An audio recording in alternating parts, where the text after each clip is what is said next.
السلام عليكم ورحمة الله وبركاته. إن الحمد لله نحمده ونستعينه ونستغفره ونعوذ بالله من شرور أنفسنا ومن سيئات أعمالنا. من يهده الله فلا مضل له ومن يضلل فلا هادي له. أشهد أن لا إله إلا الله وحده لا شريك له وأشهد أن محمدا عبده ورسوله. الله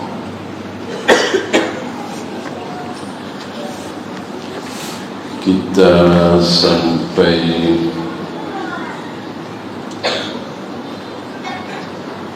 terakhir tentang ancaman keras mengkhianati para mujahid. Bahkan saking kerasnya ancaman itu, istri-istri mujahid seolah seperti ibu kita. Artinya betul-betul harus dijaga, bukan malah dikhianati. Ya, kita masuk bab baru 292. Babu tahrimi tashabbuhir rijal bin nisa.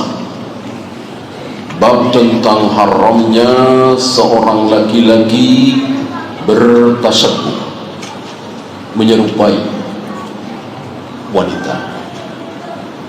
Dalam hal apa? Pakaian, penampilan, dan ucapan. Kalau itu dibikin-bikin,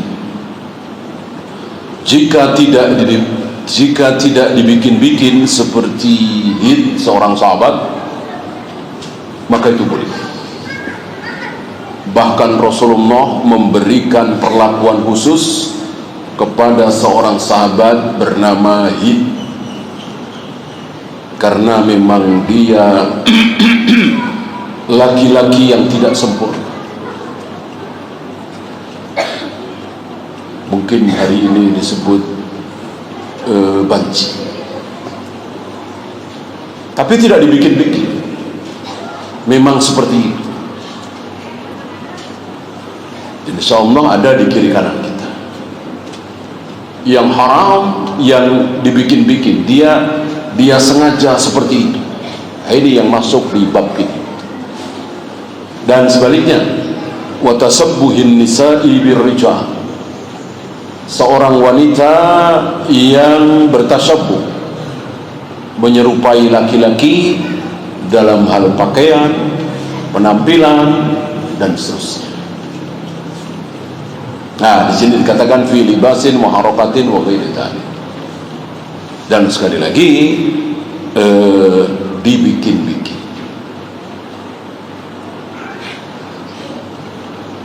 Ya, hadis pertama 1631. Wa 'an Ibni Abbas radhiyallahu anhuma qala la'ana Rasulullah sallallahu alaihi wasallam al-mukhannasina minar rijal. Rasul melaknat, mengutuk siapa? Mukhannas, jamaknya mukhannatsun.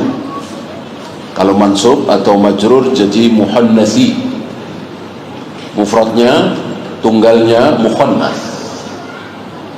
Apa? Minar rijal, dia laki-laki tapi berpenampilan, bergaya, berlaga seperti wanita. Wal mutarajjilati minan nisa, sebaliknya, perempuan yang berlaga, bergaya, berpenampilan seperti laki-laki. Dua-duanya dikutuk, dua-duanya dilaknat.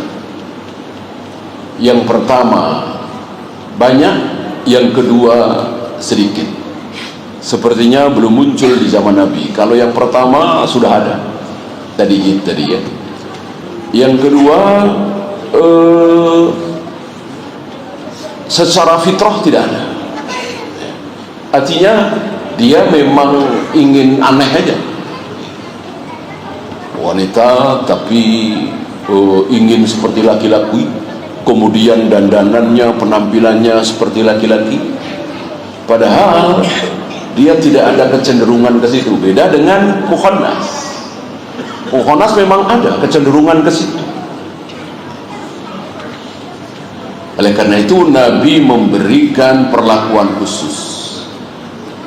Nabi membolehkan Hind berkumpul dengan laki-laki. Nabi juga membolehkan si Hind ini berkumpul dengan perempuan. Hanya karena dia tidak amanah, pernah menceritakan bagaimana rambut tubuh si fulana diceritakan kepada para sahabat laki-laki, dan ini sampai kepada Nabi, maka Nabi melarang, bahkan mengasingkan. Nah, tidak boleh menceritakan bagaimana fisik seorang wanita kepada seorang laki-laki, kecuali yang mau menikahi. Kalau tidak, haram. Ini sekedar cerita, apalagi gambar, apalagi video, gitu ya. Wa fi riwayatin, di riwayat lain semakna, la'ana Rasulullah sallallahu alaihi wasallam al-mutasyabbihina minar rijal bin nisa wal mutasyabbihati minan nisa bir rijal. Artinya sama, laki-laki yang menyerupai wanita dan wanita yang menyerupai laki-laki, dua-duanya dikutuk, dilaknat oleh Nabi sallallahu alaihi wasallam. Rahul Bukhari, hadis ini sahih riwayat Imam Bukhari. Fiqhul hadis, jawazu la'nil mutasyabbihina minar rijali bin nisa wal aqs. Bolehnya melaknat laki-laki yang menyerupai wanita, wanita yang menyerupai laki-laki, boleh dilaknat. Sementara siapa misalnya Donald Trump, Netanyahu, siapa lagi orang-orang kafir itu yang sekarang masih hidup, bolehkah dikutuk, dilaknat? Belum boleh, tidak boleh. Rasul pernah melaknat beberapa suku, orang disebut nama dan ditegur oleh Allah dengan turunnya wahyu. Laisa laka minal amri syai'. Bukan urusanmu ya Muhammad melaknat ya, padahal jelas-jelas kafir, membantai kaum muslimin, tapi dikutuk tidak boleh. Yang ini malah boleh ya. Ini boleh. Orang yang laki-laki yang menyerupai wanita, wanita yang menyerupai laki-laki ya. Betapa besar dosanya sampai boleh dikutuk, dilaknat. Yang kedua, al-muhannatsu awil mutarajjilatu ya'taridu ala sifati allati khalaqahu Allah 'alaiha. Mukhannas, bahasa kita mungkin banci atau waria atau sebaliknya, itu berarti dia mau melawan kodratnya dari apa yang Allah ciptakan. Dia mau melawan kodratnya sebagai wanita, dia mau melawan kodratnya sebagai laki-laki, maka terkutuk, seolah dia menentang kehendak Allah. Merusak tauhid apa ini? Merusak tauhid rububiyah. Kan si A jadi laki-laki, si B jadi perempuan, itu kan ciptaan Allah, kehendak Allah. Kok dia nggak terima? Dia nggak terima, apalagi sampai operasi plastik, sampai ini, sampai itu. betul-betul dia melawan Allah. Bagaimana kalau dia lahir dan Allah memberikan dia lahir sebagai laki-laki tapi dia mempunyai sifat wanita? Sabar, wajib sabar. Tidak boleh dituruti. Kok saya laki-laki ya, kok saya nggak suka sama wanita, sukanya sama laki-laki, ya harus dilawan. Ya ketika laki-laki suka wanita, wanita suka laki-laki, apa dilampiaskan? Kan enggak, dilawan juga ya kan, kecuali nikah gitu. Nah ini sama aja, ketika Allah takdirkan dia lahir sebagai laki-laki tapi dia senang dengan laki-laki, tidak senang dengan perempuan, ya harus dilawan. Sebagaimana ketika para lelaki suka dengan wanita cantik, apa dilampiaskan? Tidak, harus ditahan, sama aja kan. Yang dilampiaskan ketika sudah nikah. Sementara laki-laki dengan laki-laki kan tidak mungkin menikah, perempuan dengan perempuan kan tidak mungkin menikah, jadi sama saja ya. Wa muhawalatun lil khuruji anha, dia berusaha untuk keluar dari sifat fitrahnya itu. Wa hadha haram, ini jelas haram, dibenci oleh Allah karena tadi menentang, menolak tauhid rububiyah, seolah kerububiyahnya Allah itu ditentang. Kenapa aku dijadikan laki-laki ya Allah? Gitu kira-kira.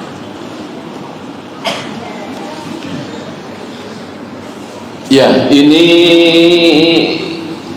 khusus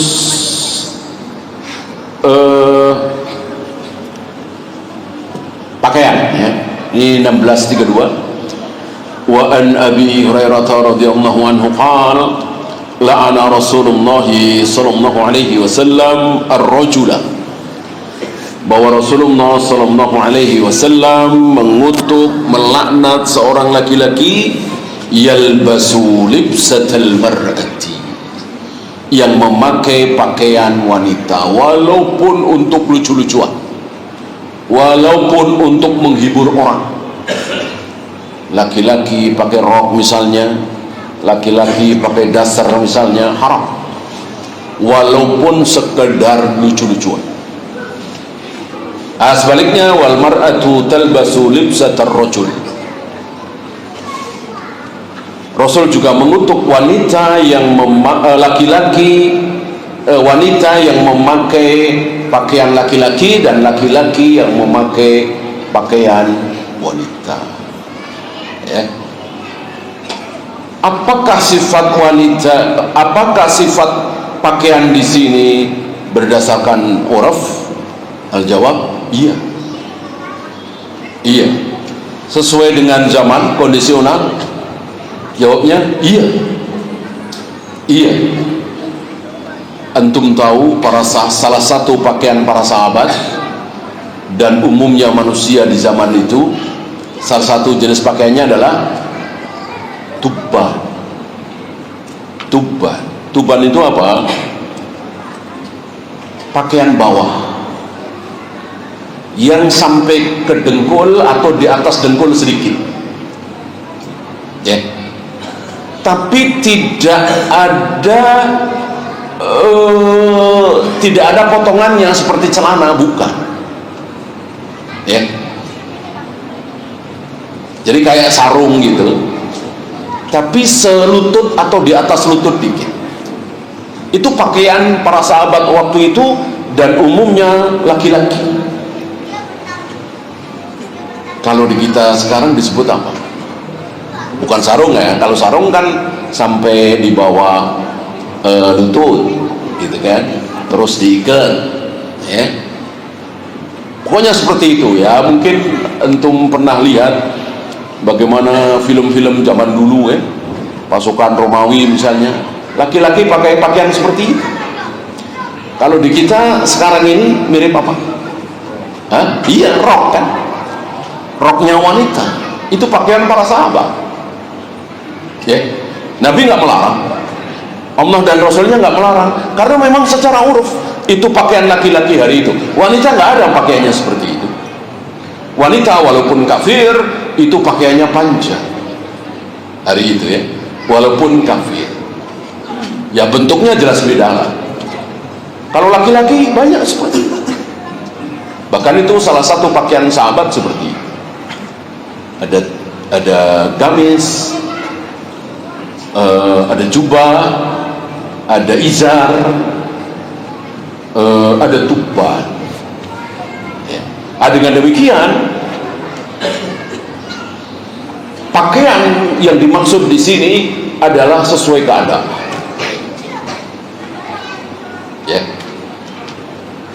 Oleh karena itu di negeri kita yang laki-laki pada umumnya pakai celana panjang, pakai sarung, ya begitulah pakaian laki-laki.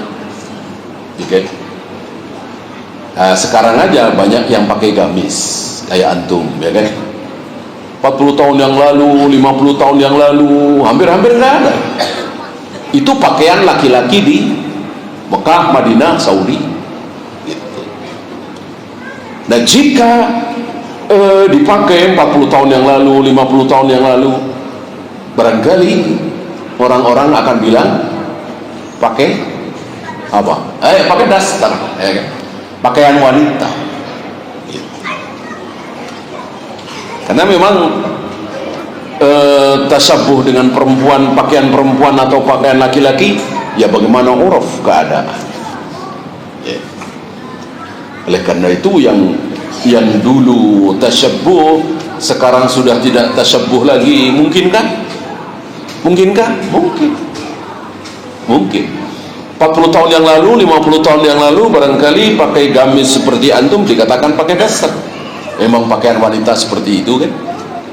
Nah, sekarang karena sudah banyak ya enggak lagi. Jadi ini pakaian laki-laki, ini pakaian wanita, lihat tempat, lihat uruf, lihat keadaan. Karena memang tidak ada model pakaian Islami, tidak ada. Pakaian Islami itu begini enggak ada. Mengikuti uruf setempat saja. Tidak ada model tertentu. Jadi jangan mengatakan pakaian sunnah, enggak ada. Sebutlah pakaian ini boleh, yang ini enggak boleh. Yang ini pantas, yang ini kurang pantas. Ya. Nah, yang sunnah ya menutup aurat, tidak terlalu tipis, tidak terlalu ketat, gitu ya. Ya, rawahu Abu Dawud bi isnadin sahihin. Beliau tidak menurunkan fawaid karena sama dengan 1631. Beliau mengatakan afada kasabiki. Fawaid dari hadis tadi adalah seperti hadis sebelumnya. Wa khussisal libasu li'annahu adharu wa ashar. Dan di sini dikhususkan pakaian karena pakaian itu nampak, terlihat, ya kan? Kalau ngomong kan, kalau diem nggak kelihatan, gitu ya. Kalau pakaian ya terus kelihatan terus, mau ngomong, mau diem. Ya, kita lanjut 1633. 1633. Wa anhu ay an Abi Hurairah radhiyallahu anhu qala Rasulullah sallallahu alaihi wasallam, sinfani, ada dua orang, satu laki satu perempuan, min ahli nar, dia pasti, dua orang ini pasti masuk neraka, ahlun nar, tidak disebut nama. Lam arahuma, aku, kata Nabi, aku belum pernah melihat dua orang itu.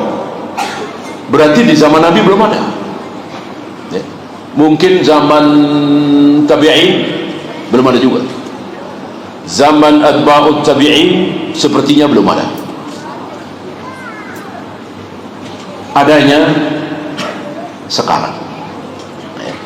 Atau beberapa ratus tahun yang lalu, mungkin 200-300 tahun yang lalu, sampai hari ini kita saksikan. Di zaman Nabi belum ada.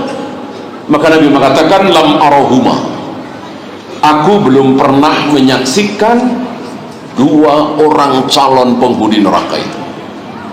Yang pertama, qaumun, satu kaum. Kaum bisa banyak, bisa sedikit ya.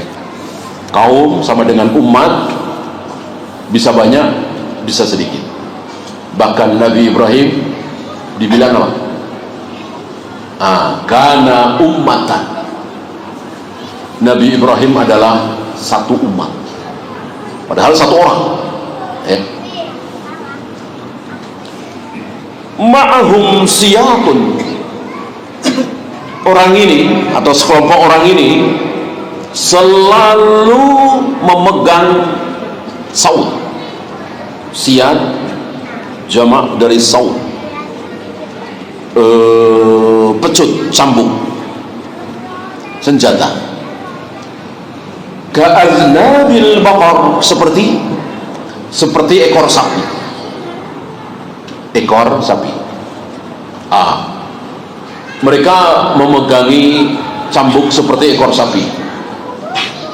Yadribuna bihan nas, dipakai untuk memukuli orang ya.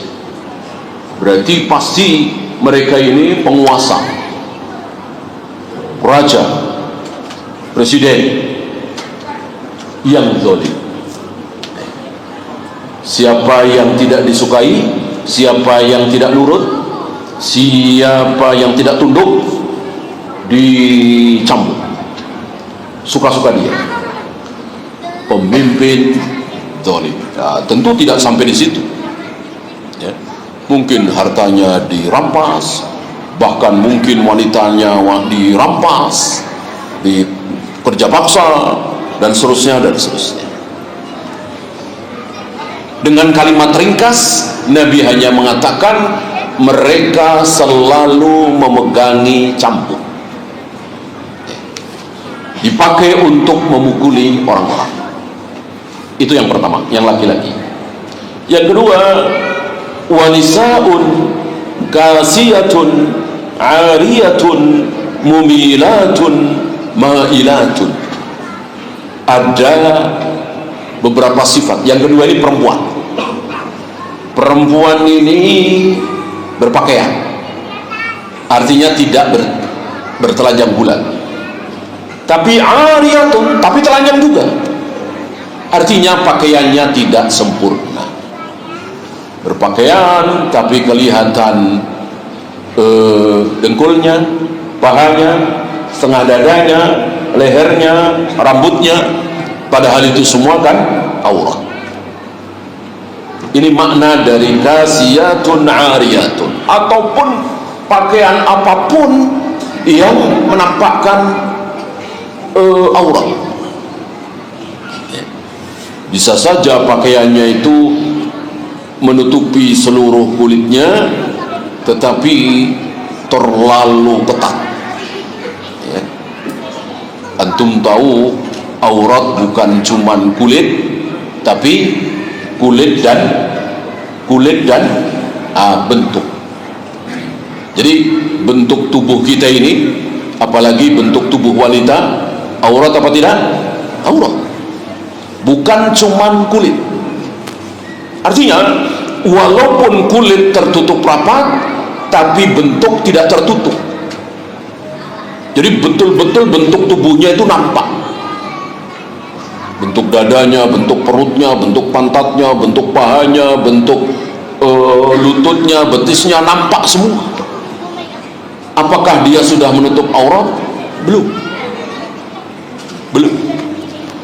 Maka hati-hati ibu-ibu yang sholat pakai kaos kaki, karena kaos kaki bisa menutup kulit tapi tidak bisa menutup bentuk.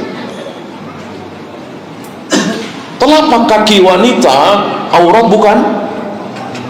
Aurat, maka harus ditutup. Sementara kaos kaki hanya bisa menutup kulit, tidak bisa menutup bentuk, berarti tidak bisa menutup aurat. Mumilatun ma'ilatun, dia berjalan melenggak-lenggok. Artinya jalannya dia, penampilan dia sengaja untuk menarik perhatian. Padahal dalam Islam wanita itu tidak boleh mencari perhatian, tidak boleh menimbulkan perhatian. Nah, ini sebaliknya, mumilatun ma'ilatun ini melakukan sesuatu yang bisa menimbulkan perhatian, terutama para lelaki. Ru'usuhunna ka'asnimatil buktil ma'ilah, rambut kepalanya seperti punuk unta, artinya dihias-hias, diperlakukan bagaimana supaya begini begitu. Ya jelas tidak pakai jilbab, tidak menutup rambutnya, padahal rambut wanita adalah aurat. Apa ancaman Nabi terhadap dua orang ini?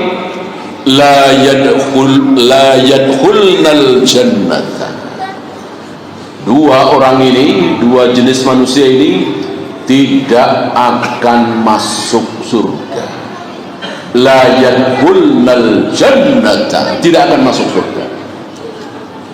Wala yajidna rihaha, dan tidak akan mencium aroma surga.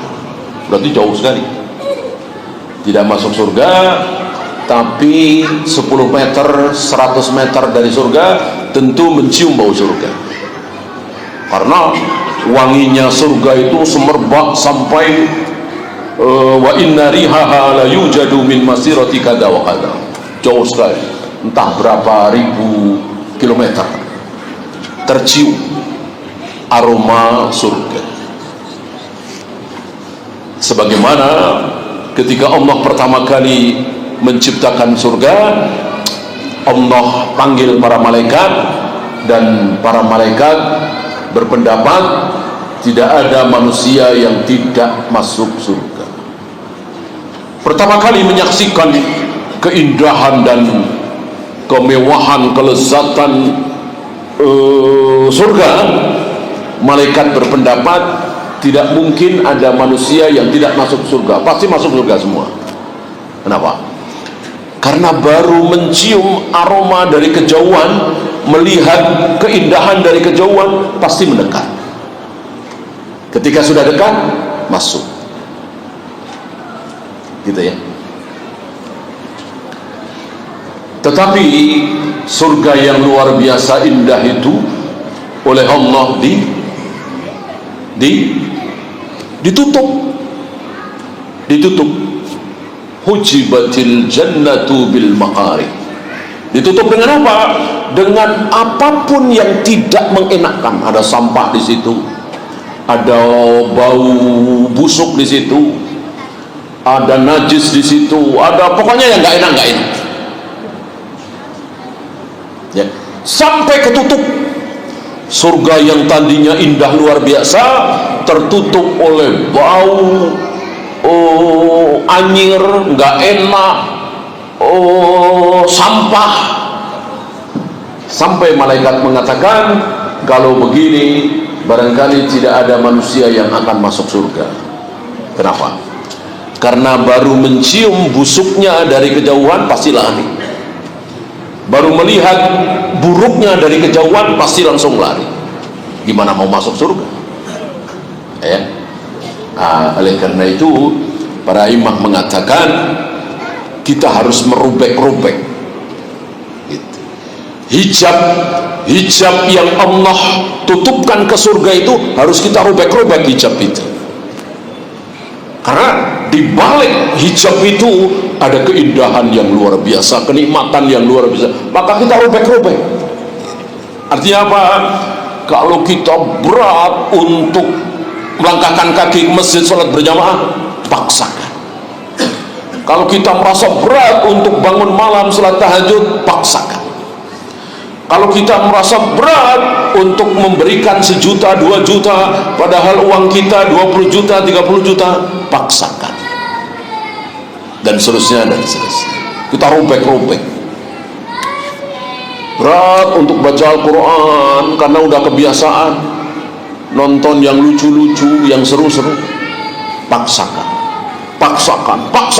Betul-betul kita disuruh merobek-robek. Jangan merobek-robek hijab neraka, karena neraka oleh Allah juga dikasih hijab, ditutup tumpukan-tumpukan hijab. Apa? Makanan yang enak, minuman yang lezat, suara yang merdu, wewangian yang indah-indah. Hujibatin naru bisyahawat, kata Nabi. Allah menghijabi, menutup neraka dengan syahwat-syahwat itu. Ya. Maka siapa yang merobek-robek hijab neraka, dia akan masuk neraka. Dan merobek-robeknya enak. Berzina, minum khamr, berjudi, nggak sholat, nggak saum.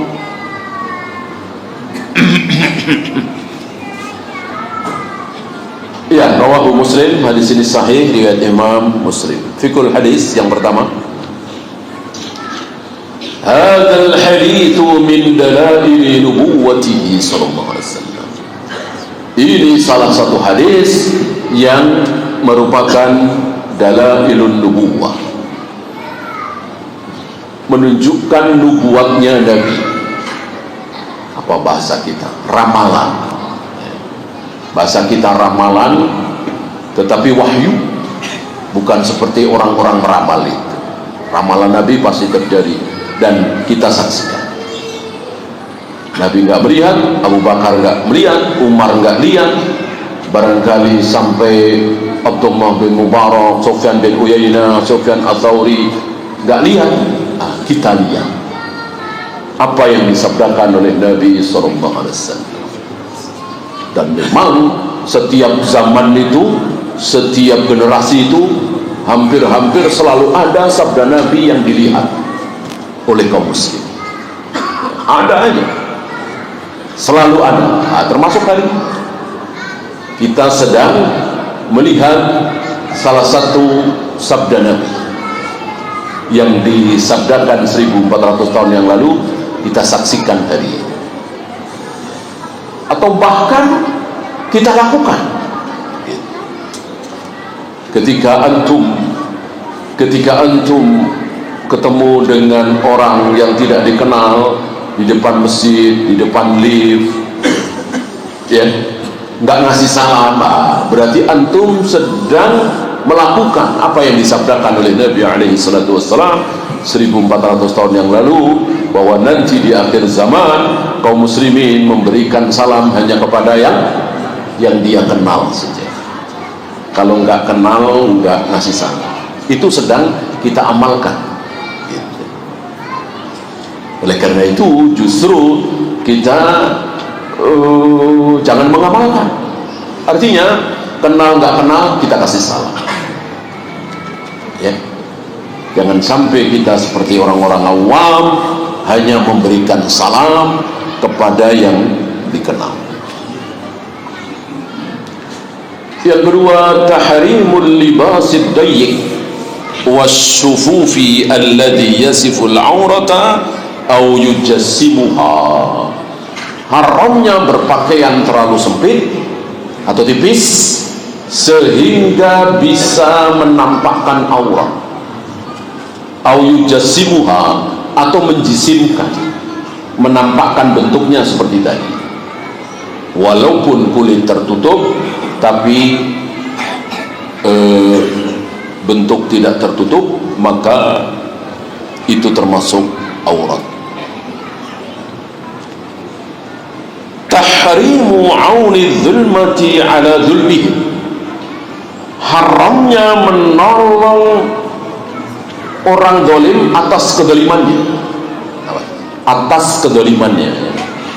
Antum jangan bilang haram menolong orang zalim, haram menolong orang ahli maksiat. Salah. Yang benar apa? Haram menolong ahli maksiat ketika dia berbuat maksiat. Ketika dia tidak berbuat maksiat, ya tidak haram kita tolong.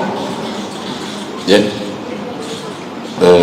Ada seorang pemabuk misalnya, atau penjudi misalnya, atau pelacur misalnya, jatuh ke got, lagi jalan-jalan kepleset, jatuh ke got, pelacur dia, semua orang tahu, kita juga tahu dia pelacur. Bolehkah kita tolongin? Bolehkah? Ya tentu boleh, karena menolong dia tidak dalam keadaan maksiat. Yang haram ketika dia melacur lalu kita tolong, menyediakan tempatnya, kemudian menjual makanan minuman di tempat pelacuran. Nah, ini namanya menolong dalam hal maksiat. Ya. Nah, di sini antum tahu bagaimana orang yang wanita yang hamil karena zina, bolehkah dokter kandungan bidan nolong dia ketika persalinan? Ya tentu boleh. Kan maksiatnya sudah lewat,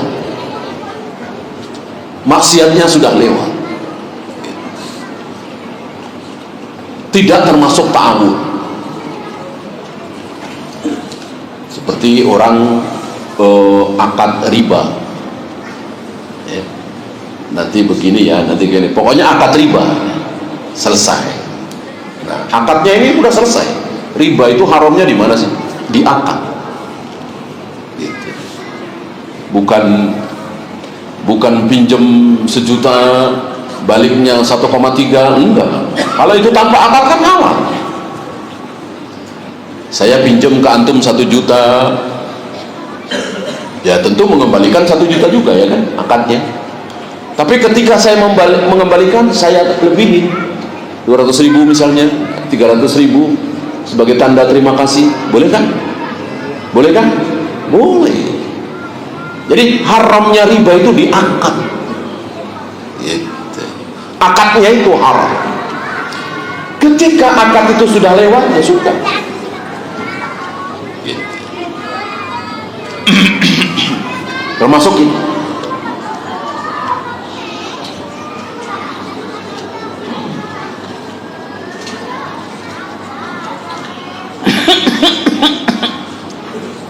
Wala yakunanna syurtiyan wala harifan wala jariyan wala khazinan. Oleh karena itu penguasa-penguasa zalim yang dia betul-betul menzalimi rakyatnya, maka kita tidak boleh menjadi polisinya, penjaganya, pembantunya. Tentu kita akan disuruh berbuat zalim juga, gitu ya. Kemudian talazumu dzikri hadzaini sinfaini dalilun ala talazumiha fil waqi' wa huwal waqi'. Ini luar biasa ya. Nabi menyebutkan dua hal tadi seolah tidak ada hubungannya, ya kan? Ini kan nggak ada hubungannya. Hubungannya cuman dua-duanya Nabi nggak ketemu, gitu aja ya kan? Satu laki-laki kejam luar biasa, yang kedua wanita-wanita yang setengah telanjang memamerkan auratnya. Ternyata ada hubungannya, ya kan? Ini luar biasa. Syekh Salim bin Eid Al-Hilali hafizahullah mengatakan, dan beliau mengetahui fikul waqi', laki-laki raja penguasa yang kejam bengis seperti tadi itu hidupnya nggak jauh dari wanita-wanita seperti itu. Jadi itu satu zaman, bahkan satu tempat. Seolah Allah menampakkan kepada Nabi, nih tempatnya di sini, ya, berkumpul di sini. Ini kita semakin yakin bahwa beliau berbicara diatur oleh Allah. Kalau tidak, mustahil beliau bisa bersabda seperti ini. Wa ma yantiqu 'anil hawa in huwa illa wahyun yuha. Ya, terakhir, tanbihu anna hadaini sinfaini min ahli nar iyadan billah. Peringatan bahwa dua kelompok manusia tadi dua-duanya adalah ahlun nar, pasti masuk neraka kalau sebelum mati tidak bertaubat. Ya, maka wajib bagi yang merasa berbuat seperti ini untuk bertaubat. Ya, untuk 293 insyaallah kita lanjutkan kesempatan berikutnya. Ada pertanyaan? Silakan.